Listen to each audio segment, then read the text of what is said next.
I was about to shut down the company and I meet this extraordinary founder that moved to Dubai, understanding that you are literally just God's pencil is a very important lesson, I think. Leila Al Marashi is the founder of CADO, Dubai's leading luxury gifting platform.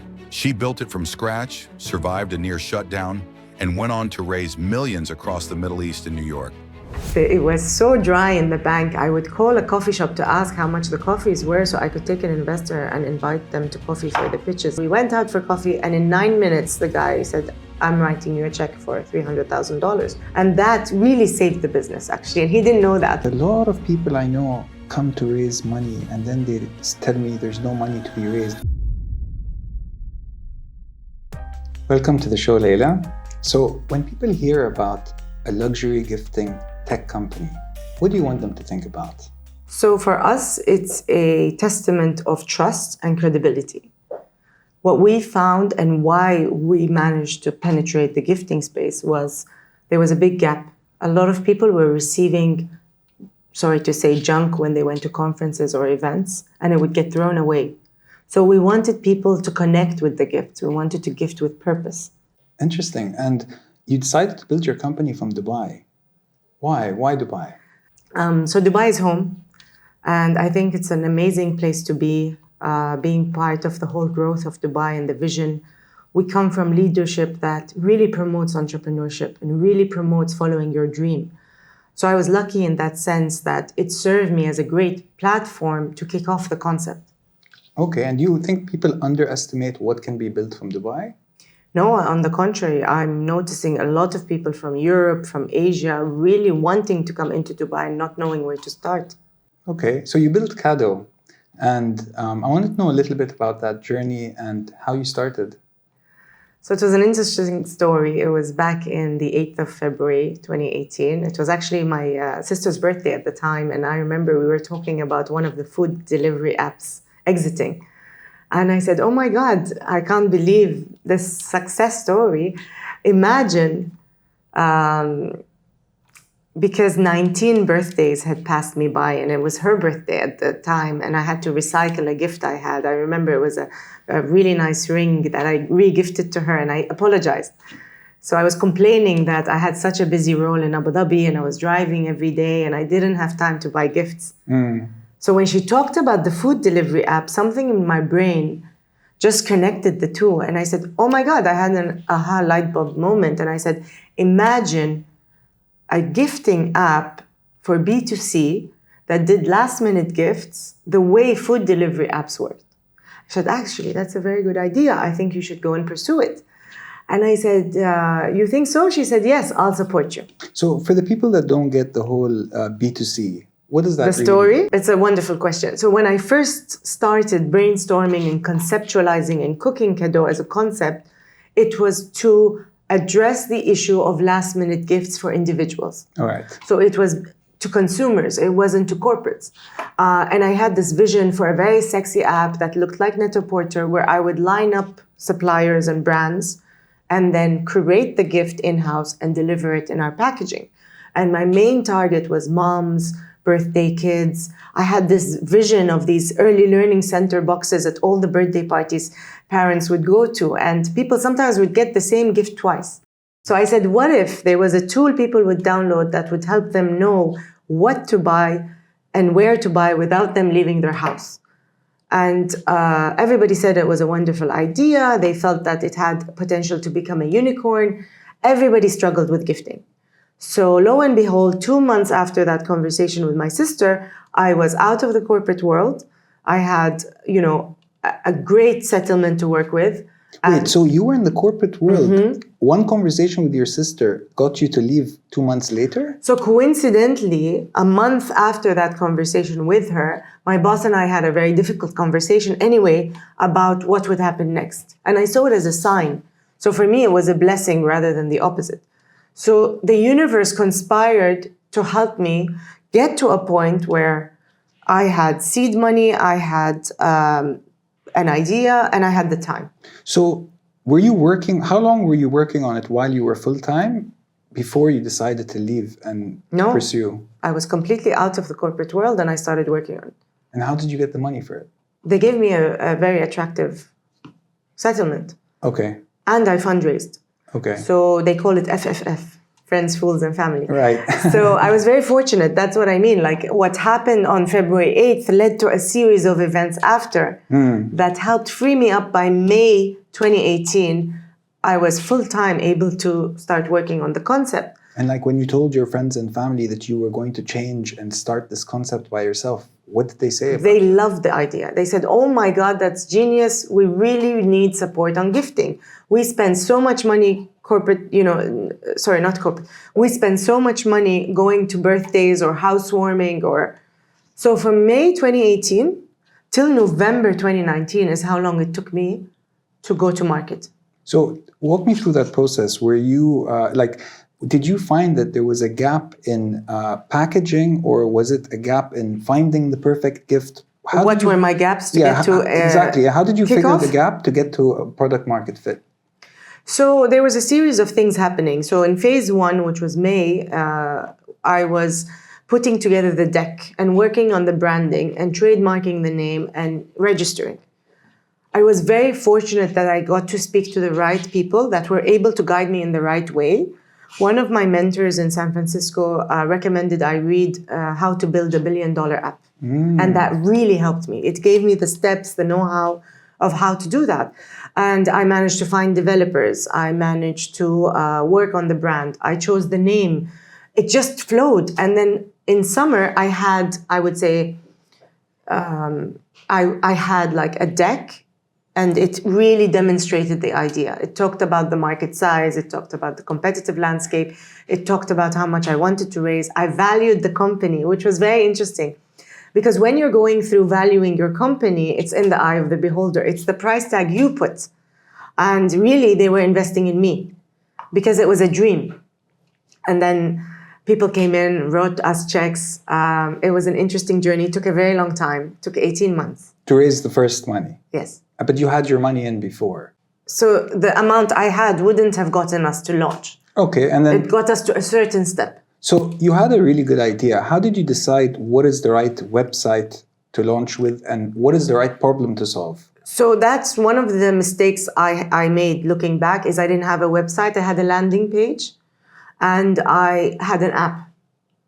I should have had a website too. Actually, my advice would be if you ever build your own app, you should have a website and an app. Had I had a website, it would have been easier to get more traction because of SEO, so there was a lot of things I wasn't aware and I learned later the hard way. Come November 2019, we launched CADO. We were very excited. It was a day after my birthday. We went to market with it. We got our first order. I even remember who it was.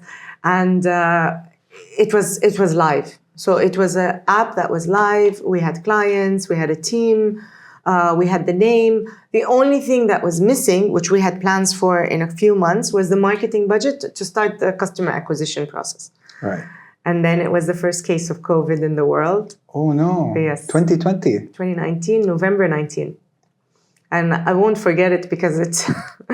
And then suddenly people started to say, listen, there's a rumor we're all going to have to be in quarantine and working from home. And everybody said, don't be ridiculous. That will never happen. By February 2020, everybody had to stay home. It was very difficult logistically to deliver and collect the gifts because of the roads being blocked and the fines. And then by March, we were out of our runway, which was a great learning because... So all the money you put and all the money you raised was out in March. And that was actually the peak of COVID here in Dubai. Exactly. Interesting. So you saw sales go up like this, and then suddenly zoom, zoom, zoom, zoom, because of COVID. All right. And then I reached out on a platform called Magnet to all the VCs in the region, and nobody would give me money because they challenged me. They said, your sales should be really high because of COVID. And I said, but we launched on COVID. We haven't had a chance yet. What were you in, like 3 months then, right? You said November, March, so 4 months, 4 or 5 months. Yes. End of November as End well. of November, yeah. So it was very interesting because by April or like May 2020, we started to realize, okay, what do we do? Had another conversation with my sister. At this point, she was helping me a lot with different things like HR, legal, etc. And I said to her, if I don't raise by March 2021, I'm going to have to shut this down. And it was very difficult because the investors were so supportive and they were calling me and saying, don't worry, we understand, we have your back. And I just felt this burden of responsibility that I didn't want to let them down. Right. I really felt like I wanted to fulfill the promise I made to my investors. They took a risk on me. Anyhow, so it was very difficult. It was a very tough year. I would say one of the toughest, but most character building experiences of my life was COVID. So you'd say tough times make people stronger, right? Yes. And how did you get out of that decision? How did you get out of that tough time then? So come March 2021, I was about to shut down the company and I meet this extraordinary founder that moved to Dubai. He was a self-made crypto, 36-year-old genius that actually, closed $1 billion. Raise or sales? Exited. Wow. Yeah. So he asked me to arrange a gifting experience for him and his family. We went to the desert. I took care of everything. At this point, I was hustling. You're talking about concierge, B2C, B2B, all together. Because I just wanted cash flow to come into the company. So companies, individuals, whoever wants a deal for gifting, you're there. Yes. So we did this package for him. It was really high end. He was so happy. We spoke about a few subjects, and I don't know what made me after 2 weeks reach out. I was very shy. I said, can we go out for coffee? There's something I'd like to share. And we went out for coffee, and in 9 minutes, the guy said, I'm writing you a check for $300,000. And that really saved the business, actually. And he didn't know that, but it helped us really get to the place we needed to get to survive after COVID. It's so interesting you say that. A lot of people I know come to raise money and then they tell me there's no money to be raised, there's no money to be raised. But from what I can see in your experience, you proved that your customer is your first investor because it's your customer who understands your business. And here again, your customer saved your business without even knowing because they actually believe in you, more important, and they're using the product. So how much more do you need to explain? For sure. And I think at this stage, I was so exhausted of pitching the pitch and talking to different people. And I should have been a bit more, sensitive towards knowing when to walk away if someone's not interested. I think I overpitched it. So I was exhausting myself as well. With him, I didn't have to overpitch. He just understood because he was also a founder and he went through his journey. I was quite lucky, I think. So from March 2021 until September that year, we were revamping. We had to pivot the app. It actually wasn't doing what it was supposed to. Aesthetically, it wasn't working. Was that the lowest point for you guys? Yeah. I even remember it was so dry in the bank. I would call a coffee shop to ask how much the coffees were so I could take an investor and invite them to coffee for the pitches. It was something I never experienced in my life. It was so humbling. And I really felt like had I not gone through that, I would have never had that kind of experience to accept and embrace the humility that I had to go through. Because I was always in a very comfortable position before that. I had a very attractive career, high-paying salary, 6 digits, corporate, oil and gas. I never even used to look at price tags. So this was an amazing experience for me. To think about how much you need to pay for coffee. And I forgot, I was looking through my WhatsApp at the time, years or months later, and I saw this. And I said, oh my God, COVID was tough. Something about COVID for me was a very dark, tough time, but very I think preparing me for what's to come. Sometimes you don't know what's about to come. But when I look and I see that you've been on Shark Tank Dubai, I wanted to know what was going through your head the first time you got on Shark Tank. So Shark Tank was an amazing experience. I practiced the pitch a lot. I was quite nervous about what to expect, how they would react. The sharks that were there were quite interesting. They were so unrelated to each other. It was tough, I think. It was I was a little nervous. Luckily, I've had a lot of public speaking opportunities in my life because of my career background in communication. So we pitched the proposal, and then me and my CFO had agreed on a number we couldn't go higher than. And then I started to get very squeamish about getting challenged to give away more equity. So that was very tough, actually. We almost had to say no on the show. And then right after, I was like, what am I going to tell my investors? Because it was such a big ask for the amount that was getting given. And then you raised $4.5 million. What did it feel like the next day? It was actually a relief because I feel like as a founder, you spend so much time fundraising, you actually need to spend time running the business and growing it. Sometimes fundraising can be a big distraction. But as a founder, you need an injection of an uninterrupted raise. What is the hardest thing about that? Look, people will give you money eventually in small amounts and tickets. But it's kind of, I always say it's like plucking an eyebrow. It's ineffective to want to scale up as fast as you like. As a founder, you need an uninterrupted raise and a chunk of money to help you grow for the next 18 months to 2 years. And why do you think it's like that? Do you think it's about our culture? Do you think it has to do with just like how investing has been done in the past? You know, what is the reason that funding doesn't come in one chunk but comes in bits? Or is it that the VCs raise in bits? I think for me, I was very successful in raising from individuals. And they see certain businesses or founders as very high risk because of just personal stereotypes. Like, oh, what if she gets married and has children? What if the business fails? What if it's seasonal? What if? And because there's not enough examples in the region of success stories that were female, I think they don't realize that they're being extra cautious. Which is a good thing and a bad thing for me because it pushes me to be consensus driven and prove it with numbers and data. And I think it makes me very resourceful and creative in coming up with solutions. So I think sometimes getting too much money in one shot is not a good thing because you end up burning it too fast. Yeah, so I turned it into a positive thing rather than feel sorry for myself and give up. So if I have to understand what you're saying, does what you're saying imply that you only learn when you lose money? What I'm saying is you don't know what you don't know. Today, if I give you $10 million and I say, here you go make it happen, you will test. You have to test. A founder is finding solutions to problems. Always. Is finding this. So part of that, there is a learning curve. And people trust you to make those mistakes. That's why they're taking the risk on you. I like that. People trust you to make those mistakes. Yeah. That's so powerful. Yeah. If there's one email or one message that changed the trajectory of CADO, what would it be? That's a very good question. One message. I think for me, it was to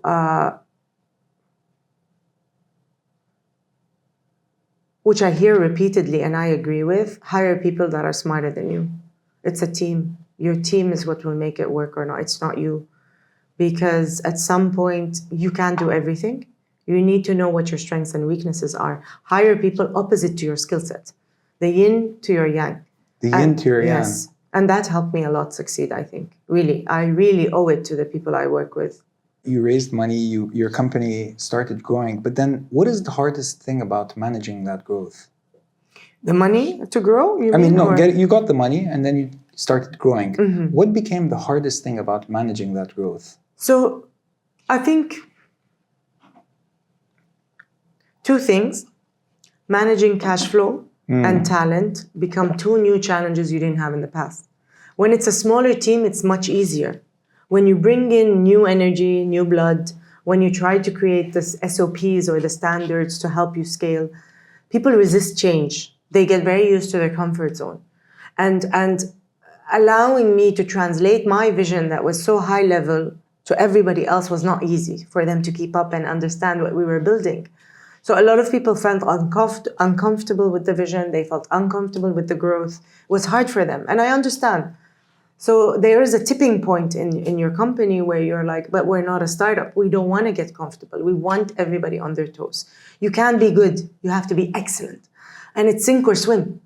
And it's hard because you hire slow, you fire fast.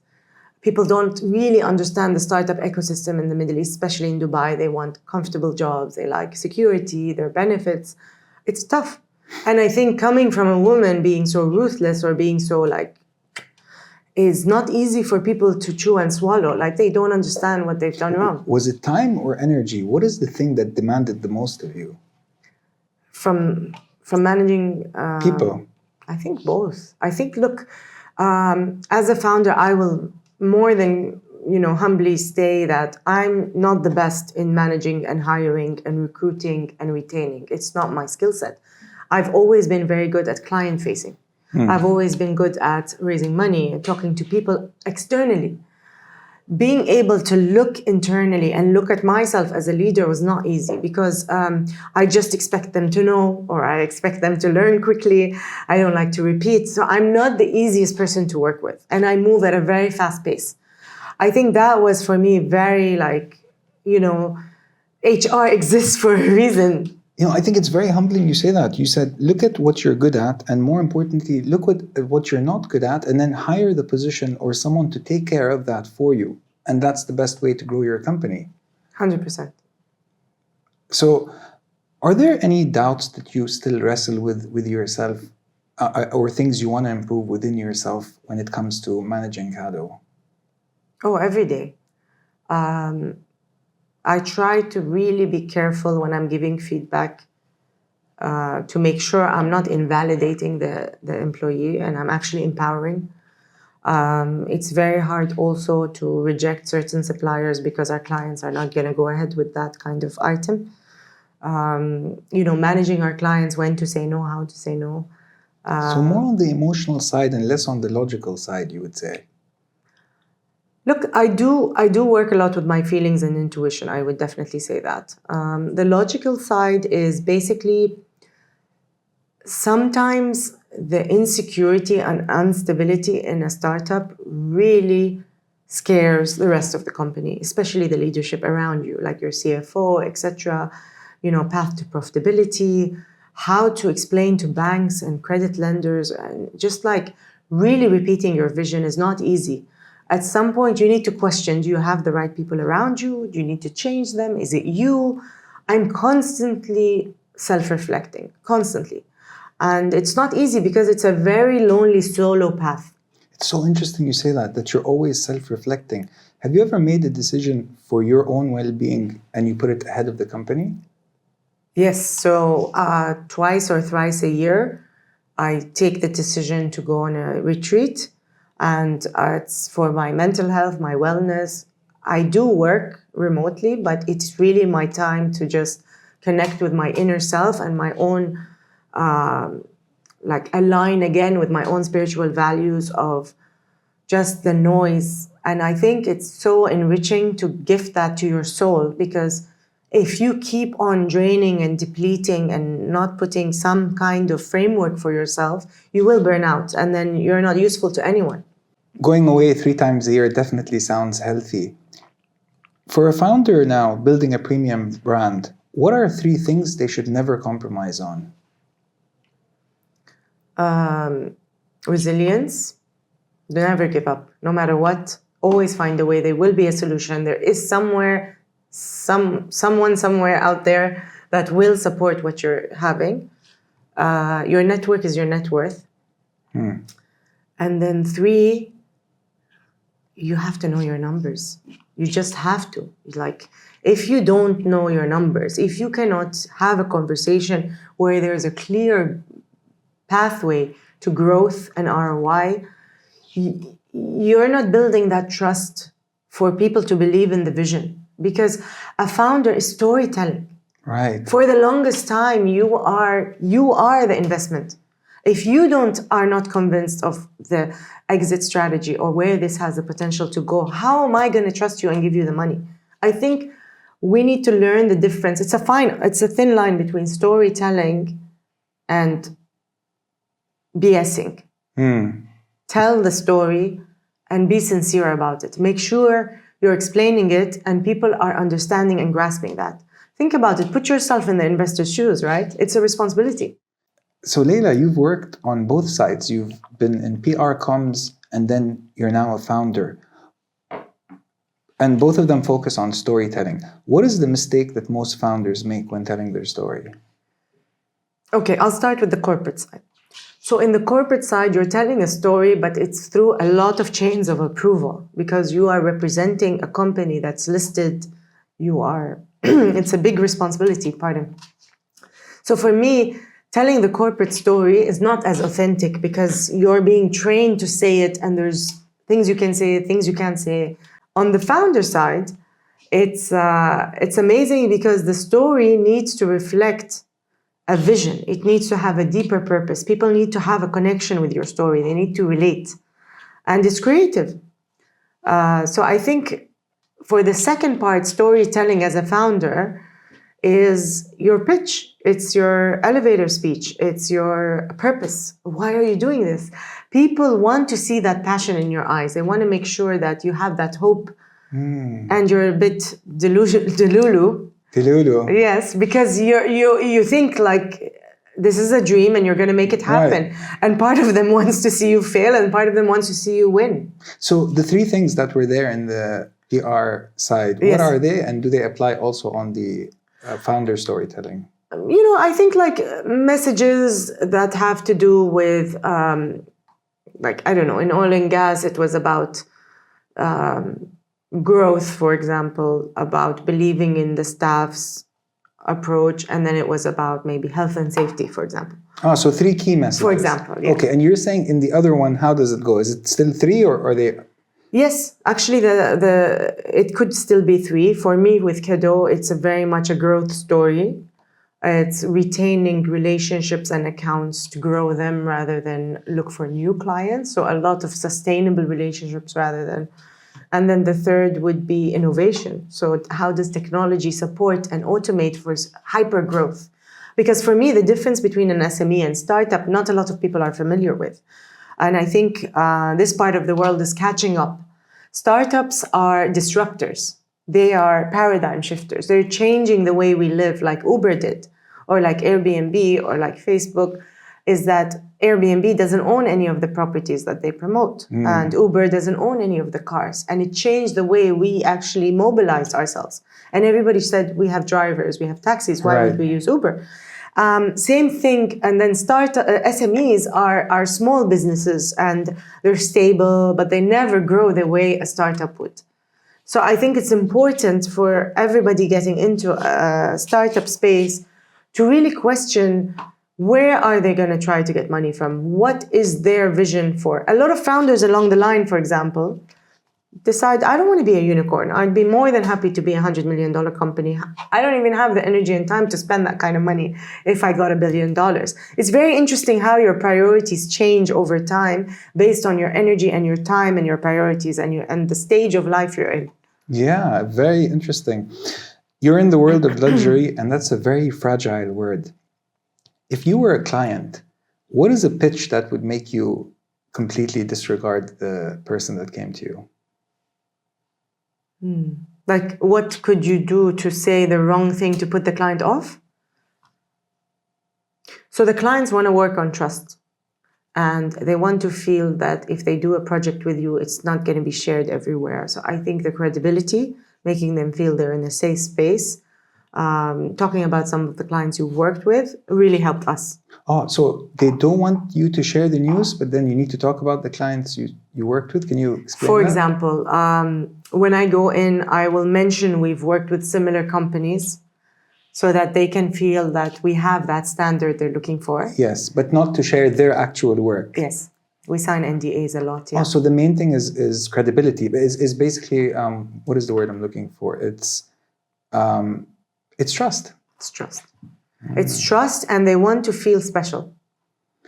If you don't make them feel special, and for example, they're giving you their time, gifting is not a priority until it is. It's not top of mind for people. It's a nice to have. Why did you choose gifting? So I've always come from a family that was very generous and gave a lot of gifts. Since I was a young child, I remember I'd buy a perfume for Mother's Day for my mother, and she'd have a guest over and recycle it and gift it to them, and it would annoy me. So I think gifting has always been something I'm very passionate about. And the details that go into the gift, the customization, the personalization. And a lot of women from my culture are the same. They want to, the devil is in the details. So I wanted people to feel that they could connect through gifting and share love, joy, and gratitude. That was the B2C purpose. When we pivoted, I remember it was March 2022, and we just said, no more app, no more B2C, we'll only do corporate. After the corona and everything else. Yeah, a year later. So you could say from 2019 November until March 2022, we did B2C and a few stuff in between. As of March 22 onwards, we decided to be an exclusive corporate gifting. No more B2C. No. All right. And how did that go then? It was very interesting because we went through Valentine that February and it was a nightmare. We were sold out. The website was Shopify. It was crashing. Customers were calling us from Abu Dhabi saying we're a scam. And then we send the driver and it's like 11 o'clock at night and the guy doesn't answer his phone. And I'm like, how much is the value of the gift? And he's like 75 dirhams. I'm like, oh my God. So we sat down with my COO at the time and we had a really tough conversation with our CFO. And he's like, listen, either you do corporate or we'll walk. And I said, why? And they said, look around you. Look at the difference in the invoices. Look at the size of the orders. 75 dirham versus corporate, right? Versus 6 digits. Yeah. And he's like, we've got an amazing pool of clients we had at the time. Quintessential, Jumeirah Group, LinkedIn, one and only Royal Mirage, checkout.com. He's like, Leila, you're going to do the sales. I said, what, me? Yes, you're going to do the sales and your partner's going to do the back end and we're going to keep one admin. It was a huge pivot for me and I felt very cornered. It made me so uncomfortable. And the reason we came to this conclusion is a lot of competitors started popping up in B2C. And they had more money, they were more well experienced. And we were like, what are we doing? But you said it made you uncomfortable. It made me uncomfortable because remember my vision of being the Uber of gifting and having a B2C and going unicorn. And I loved the idea of the app and I made all these promises and I had so many suppliers on board. So I was trying to understand if I do B2B, what will that look like as a model? What if we fail? And lo and behold, every meeting we went to, we would close that meeting. B2B? Yes. And they were huge names. You're talking luxury sector, financial institutions, government, real estate, hospitality, tech. So we were very lucky. And it was a tough learning curve. We learned the hard way that people steal your ideas, how to have it's up to you to manage them at the end of the day, right? Yeah, it's very interesting, your story. You started with gifting because you like to gift stuff when you were younger. I read a book actually called The 5 Languages of Love. I love that book. Yeah, and I'm guessing that your family is gifting because you guys have that thing going on. So speaking about your family, while I was doing research about meeting you, and I saw that your mom had passed away, and then recently your sister. I just wanted to ask you, how has that shaped your view on life, and how has that impacted you as a person? Look, it's not an easy journey to go through, especially that I lost them both to cancer before the age of 60. Like my sister was 46, my mom was 59. I think it definitely made me question how I manage my own health, my lifestyle. It's difficult because you want to share your successes with them. A lot of things in their life helped motivate and inspire me to do a lot. I've always been very creative. I think I definitely got that from my mother. My sister's death is very recent. I think I'm still coming to terms with that. And it's very difficult because she played such a pivotal role in the startup. She wanted to even come on board as a co-founder. It was difficult. And also, for me to take CADO to where I wanted to take it, I made a lot of sacrifices on a personal level. Like I had to give up on family. I had to give up on my social life. There's a lot of people that don't get access to me, don't get to see me. I would say it's difficult, and also it helps you not to get attached to things.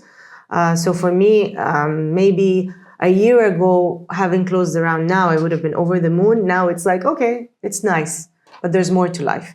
I feel like... You speak about your sister with so much strength. Do you feel like somehow she's still with you in CADO? I don't know. For me, I think a part of me is still in a state of shock because I'm so busy, I forget that we've unfortunately had to say bye to her. She was very strong till the end. And I think a lot of that strength she helped me build. A lot of learnings in the concept that I did with the business was thanks to her guidance and certain skill sets I didn't have. She was very inspiring, very tenacious. Losing the closest people to you, I can Yes. only imagine what that feels like. But in your words, does it make you more fearless or more fearful? Fearless, I think. I think whatever doesn't kill you makes you stronger. And I think they're always with you. I think it's a surreal experience. It definitely makes you, it just makes you realize at the end of the day, nothing is in your control. Nothing. Nothing. When you hear the word power today, what emotion comes with it? For me, power is something very dangerous because if your ego comes in the way on how your leadership is going, or let's say certain milestones go to your head, whether positive or negative, whether you feel very powerful or like a victim, it can come in the way of what you're trying to build. And I think having your focus with your eye on your North Star is very important. Soft power is what I believe in terms of, whether you're a male or a female, do things with a lot of heart and love, because that will reflect everywhere you go. That will open abundance and prosperity.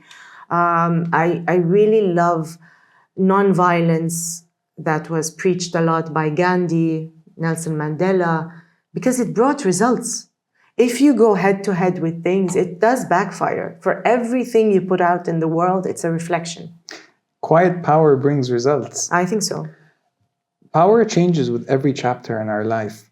How is it different for you from 5 years ago?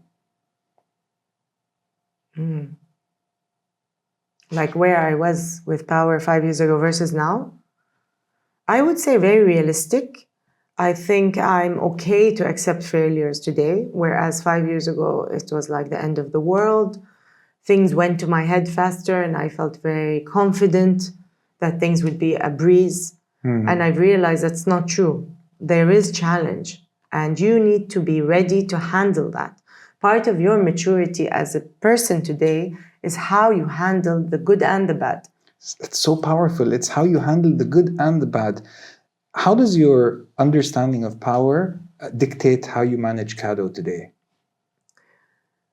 I think maintaining a level of being grounded and centered is something you are not only expected to be, you don't have an option. The minute you lose your inner groundedness, nothing will work. Life is about how energy can flow. Whether you are the smartest person in the room, you are anything can happen. I mean, look at Steve Jobs. He got kicked out of his own company and then hired back. So understanding that you are literally just God's pencil is a very important lesson, I think. Take yourself out of the picture. It's not about you. There is a bigger message and purpose of things that have to flow. So you're saying it's about flowing, about Yes. navigating the energy and kind of, I want to know in your words, how do you see it? Because I hear the word energy and then how do you manage that? There's a lot of energy around you. You're sitting on a table. Yes. What is the role of the leader at CADO? What do they do with that energy around them? It's intention, okay? It's focus, and it's basically on to the next thing. I'll give you an example.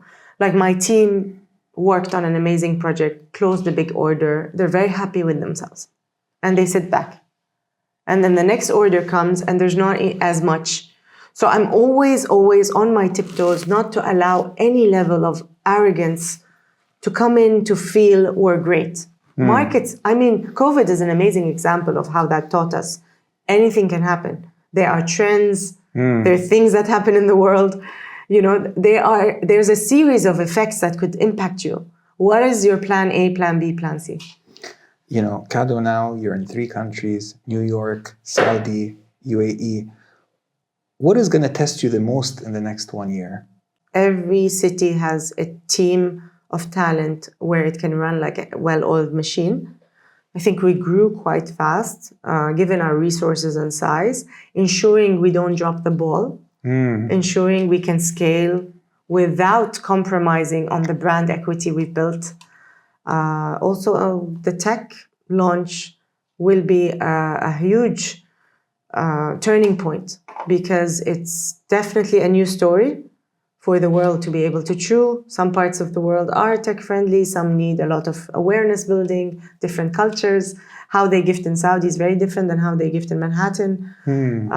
So yes, so, you know, the time difference, the cultures, adapting to processes and legalities as well. If someone watches this episode 10 years from now, what is one thing you want them to feel? I want them to feel inspired. I want them to question how they manage their time. And I want them to... I want women to feel that there is light at the end of the tunnel, because a lot of females feel discouraged or intimidated when they go into a room to talk about what they're building. They're very passionate about the product rather than also knowing the numbers. Yeah, that's so interesting. I like how you're supporting women as well. I think more and more Emirati women and expat women are getting into entrepreneurship. I see it, you know, blowing up everywhere. You know, I always get told by my team, make sure you tell people to subscribe at the beginning of your episode. And I always feel like I shouldn't ask people to subscribe. So my question is to you. This is the final question. For the few people that made it to the end of this episode, what is your advice for them? Should they press the subscribe button or no? Definitely. No, they definitely should. No, I think so. I think it's important to help people tell their stories. I think you can't read about everything online or in an article. And I think you've put a lot of effort into going deep with the conversation. So I think people get to meet the founder up close and personal. Unfortunately, I get asked to mentor and coach a lot of people, and I don't have time. For me is my most valuable currency right now. And I think this helps give them a snippet of, you know, that it wasn't all roses and easy. Great resilience. Thank you so much Thank for being you. on the show, Leila. Thank you for having me. Thank you for being here.